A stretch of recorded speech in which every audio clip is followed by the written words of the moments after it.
garis mengangkir dengan NIM 23030604 dari Prodi Peternakan kelas PTMB. Di sini saya akan menjelaskan mengenai metabolisme lipid. Metabolisme lipid merupakan proses di mana tubuh memecah dan membangun lipid yang merupakan sekelompok senyawa heterogen yang berhubungan dengan asam lemak dan disimpan di dalam tubuh sebagai penghasil energi. Lipid sangat penting bagi tubuh karena berfungsi di tubuh sebagai produksi energi, isolasi, dan pengangkutan vitamin yang larut dalam lemak. Metabolisme lipid melibatkan katabolisme dan anabolisme. Katabolisme melibatkan pemecahan lipid menjadi komponen yang lebih kecil, seperti asam lemak dan gliserol yang kemudian digunakan untuk produksi energi atau proses metabolisme lainnya. Anabolisme di sisi lain melibatkan sintesis lipid dari komponen yang lebih kecil, yang kemudian disimpan atau digunakan untuk berbagai fungsi tubuh.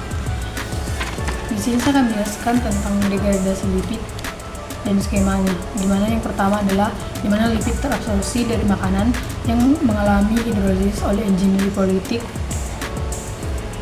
menjadi asam lemak bebas. Lalu asam lemak bebas kemudian mengalami oksidasi oleh enzim oksidatif dan menjadi asam lemak jenuh dan tidak jenuh rantai pendek.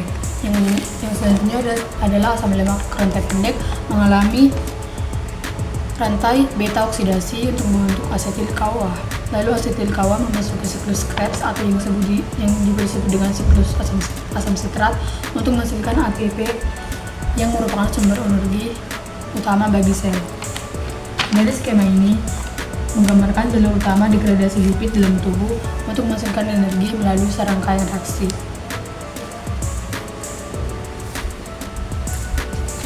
Baiklah, selanjutnya saya akan menjelaskan mengenai biosintesis asam lemak.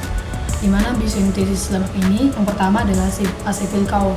Asetil CoA ini berasal dari oksidasi karbohidrat lemak atau protein dalam metabolisme.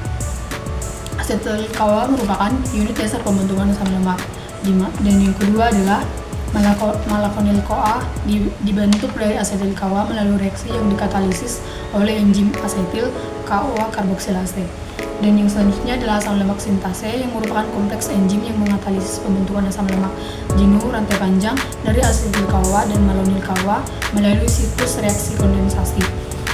Dari skema tersebut, hasil utama dari reaksi yang dikatalisis oleh asam lemak sintase adalah asam lemak palmitat atau C16:0 yang merupakan asam lemak jenuh dengan 16 atom karbon. Lalu ada asam palmitat yang mengalami elongasi rantai karbon melalui serangkaian reaksi dikatalisis oleh enzim elongase, di mana hasil dari asam lemak jenuh dengan rantai karbon yang lebih panjang seperti asam stearat atau C18:0 dan asam arakhidat atau C20:0.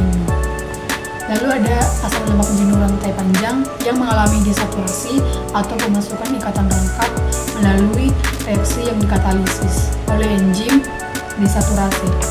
Proses ini menghasilkan asam lemak tidak jenuh seperti asam oleat atau C18:1, asam linoleat atau C18:2, dan asam linolenat atau C18:3. Selain melalui desaturasi, asam lemak tidak jenuh juga dapat dibentuk melalui proses beta oksidasi terbalik yang terjadi di dalam mitokondria. Proses ini memanfaatkan enzim-enzim yang terlibat dalam beta oksidasi asam lemak, tetapi dengan arah reaksi yang terbalik. Lalu biosintesis asam lemak ini terjadi pada hati dan jaringan adiposa atau lemak. Asam lemak yang dihasilkan kemudian dapat digunakan untuk membentuk trigliserida, fosfolipid, dan senyawa lipid lainnya yang penting bagi fungsi dan sel jaringan tubuh. Selain itu, ada beberapa asam lemak yang tidak jenuh seperti asam linoleat dan asam linolenat yang merupakan asam lemak esensial yang tidak dapat disintesis oleh tubuh manusia dan harus diperoleh dari makanan. Baiklah, di sini saya akan menjelaskan mengenai biosintesis triacylglycerol, di mana yang pertama adalah asam lemak. Asam lemak ini terdiri dari asam lemak jenuh dan tidak jenuh yang dapat berasal dari diet atau disintesis dalam tubuh melalui jalur biosintesis asam lemak. Asam lemak ini akan digunakan dalam pembentukan triacylglycerol. Yang kedua ada asetil CoA, di mana asetil CoA ini merupakan unit dasar yang dibutuhkan untuk membentuk gliserol 3-fosfat. Dan ketiga adalah gliserol 3-fosfat, di mana gliserol 3-fosfat ini dibentuk dari gliserol melalui dua reaksi enzimatik. Yang pertama ada gliserol-difosforia, di mana ini dihasilkan oleh enzim gliserol-kinase yang menjadi gliserol 1-fosfat. Lalu yang kedua adalah gliserol 1-fosfat yang diubah menjadi gliserol 3-fosfat oleh enzim gliserol 3-fosfat dehidrogenase. Lalu ada asam lemak atau kompleks glisin fosfat. Kompleks enzim asam lemak sintase ini mengkatalisis penggabungan dua molekul asam lemak dengan gliserol 3-fosfat untuk membentuk asam fosfatidik. Lalu ada asam fosfatidik, di mana asam fosfatidik ini adalah fosfogliserida yang terbentuk dari penggabungan dua molekul asam lemak dengan gliserol 3-fosfat. Lalu ada defosforilasi, di mana enzim fosfatase asam fosfat memediasi defosforilasi asam fosfatidik dengan memindahkan gugus fosfat menghasilkan diasilgliserol. Lalu diasilgliserol ini terdiri dari gliserol dengan dua gugus asam lemak yang terikat. Lalu ada asilasi akhir enzim, di mana asilasi CoA diagliserol ini mengkatalisis asilasi akhir dengan menambahkan satu molekul asam lemak lagi pada diasilgliserol yang menghasilkan triasilgliserol. Lalu yang terakhir adalah triasilgliserol yang merupakan lipid utama penyimpanan energi dalam tubuh yang terdiri dari gliserol dengan 3 gugus asam lemak yang terikat. Dari skema ini ada beberapa poin tambahan, di mana yang pertama ada komposisi asam lemak pada triasilgliserol dapat bervariasi tergantung pada jenis asam lemak yang tersedia dan preferensi enzimatik. Yang kedua adalah biosintesis triagliserol ini terutama terjadi di hati dan jaringan difosa atau lemak.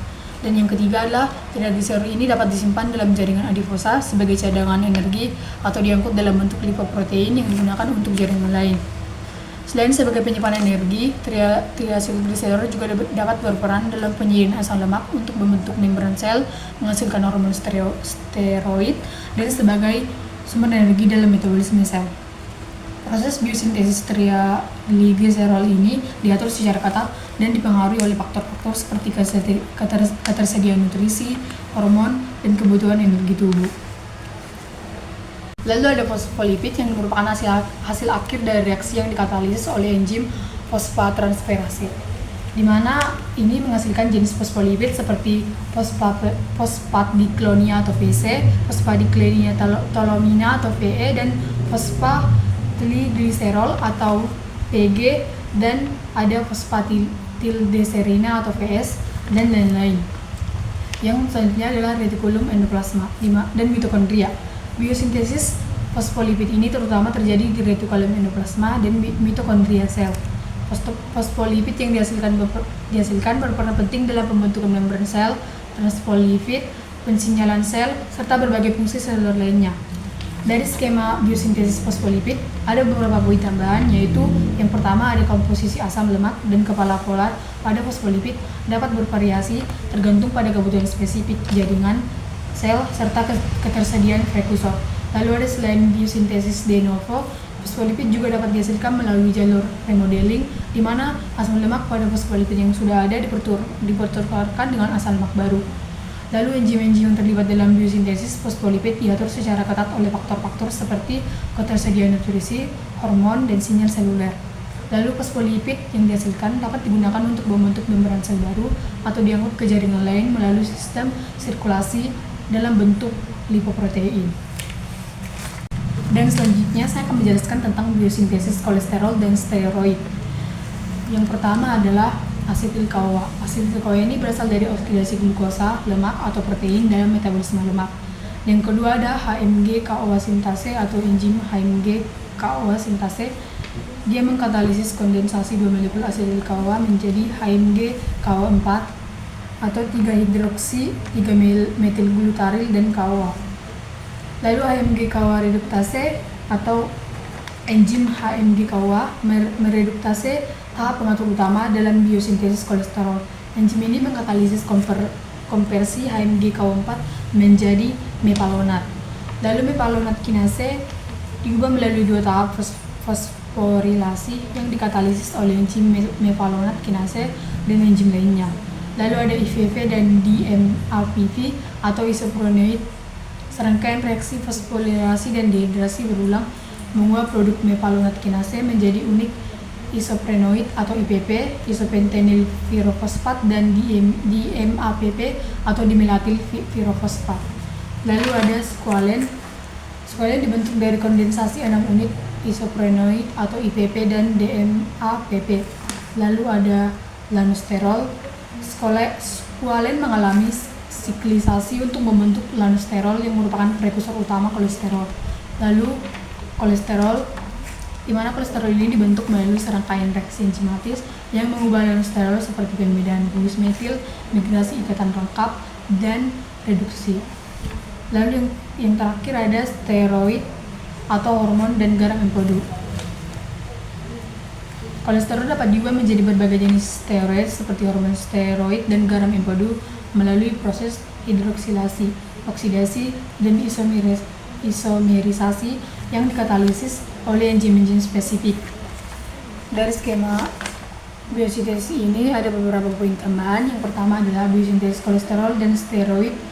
Ini terjadi di hati, kelenjar adrenal, gonad, plasenta, dan jaringan lain yang membutuhkan kolesterol dan steroid. Lalu enzim HMG-CoA reduktase merupakan titik pengaturan utama dalam biosintesis kolesterol yang diatur untuk mengatur mekanisme umpan dan faktor-faktor seperti insulin, glukagon, dan hormon tiroid. Lalu steroid seperti hormon steroid atau kortisol, aldosteron, testosteron, estrogen, dan lain-lain berperan dalam mengatur berbagai proses fisiologis seperti metabolisme, pertumbuhan, perkembangan, reproduksi, dan respon terhadap stres. Lalu ada garam empedu atau asam folat, asam ketodeoksilat, dan lain-lain, di mana ini membantu proses pencernaan dan penyerapan lemak dalam sistem pencernaan. Lalu biosintesis kolesterol dan steroid ini melibatkan berbagai kompartemen seluler seperti sitosol, retikulum endoplasma, mitokondria, dan perpindahan intermediat antara kompartemen tersebut.